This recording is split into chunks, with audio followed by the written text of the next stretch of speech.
Leclerc.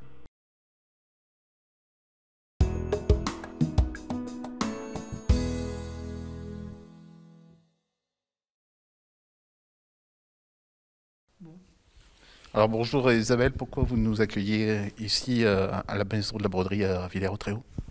Parce qu'avec la Maison de la Broderie, nous avons pour projet d'organiser une expo de photos.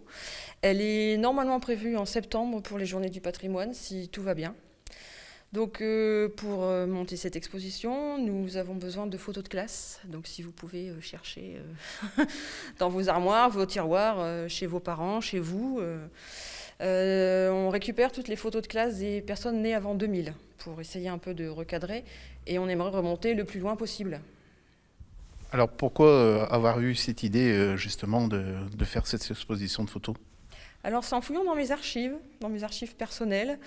J'ai trouvé une photo, alors c'est pas une photo de classe, c'est une photo de groupe de ma grand-mère qui a été prise en 1929 au mois d'août. Donc elle est ici, je pense qu'il y a pas mal de personnes qui l'ont déjà vue.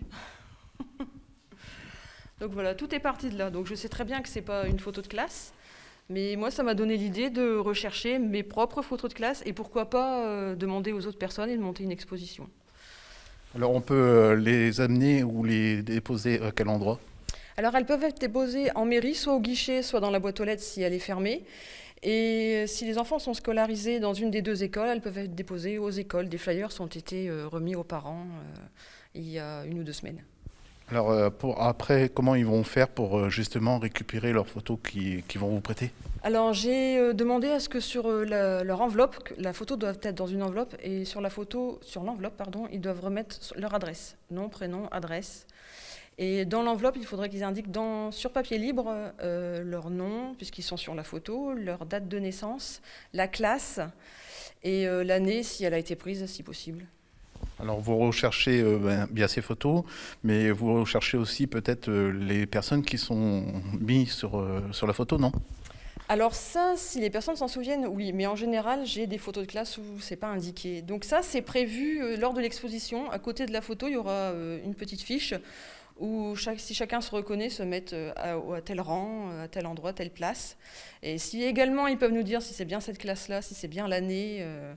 Lors de l'exposition, il y aura des confirmations de dates et des personnes qu'il y aura sur les photos. S'il reste le Covid, il y aura quand même l'exposition avec peut-être des passages à 10 personnes ou 5 personnes selon les gestes barrières. Ça, c'est à voir au moment opportun, en fait. Pour le moment, là, c'est pas décidé. On a juste comme idée de le faire lors de la journée du patrimoine. Après, on verra. Alors Isabelle, on est ici à la Maison de la Broderie. C'est quoi la Maison de la Broderie? Je vais laisser la place à Yves Cazet qui en est secrétaire. Il sera beaucoup plus éloquent dessus que moi. Voilà. Alors Yves, c'est quoi la Maison de la Broderie? Alors la Maison de la Broderie, elle a été créée en 1980 pour essayer d'assembler les brodeurs.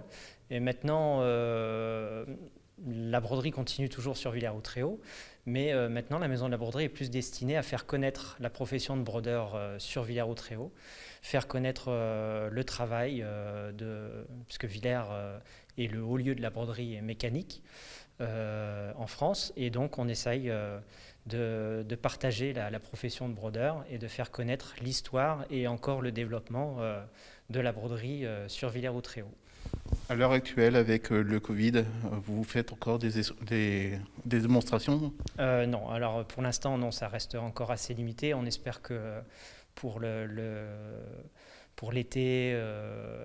et puis aux Journées du patrimoine où on est toujours ouvert, on espère que tout pourra fonctionner, tout sera remis en place. Et on espère accueillir des groupes, des visiteurs au fil des années pour faire connaître la broderie. On a même un projet de développement, d'agrandissement de la Maison de la Broderie qui est en étude avec la mairie où on pourrait visiter un métier à broder, voir un peu comme au musée de la dentelle à Caudry, avoir le même style. La découverte des collections du musée dans un bâtiment et un bâtiment annexe à la Maison de la Broderie où on pourrait visiter un métier à broder et voir le fonctionnement d'une machine comme au musée de la dentelle à Caudry. Vous pensez quoi de l'idée d'Isabelle de faire les photos ici et faire l'exposition ici?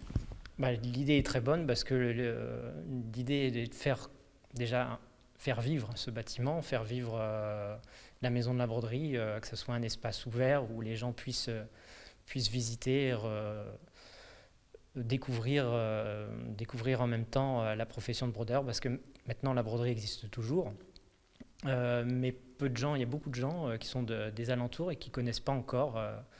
Généralement la dentelle est plus connue sur Caudry, mais la broderie est assez méconnue dans la région, et donc le but c'est de faire vivre les lieux et faire découvrir la profession de la broderie. Merci de nous avoir accueillis ici dans cette maison. Et Isabelle, on va rappeler le but de ton exposition, les adresses où on peut remettre les photos et au moyen. Donc l'adresse, on peut aussi les donner à une adresse mail qui est photo de classe, alors photo avec un S, .maisondelabroderie.vo@outmail.com, et tout en minuscule. Sinon, on peut déposer à la mairie. À la mairie, oui, ou également dans les 2 écoles. Eh bien, merci Isabelle de nous avoir accueillis ici. Mais de rien, merci d'être venue.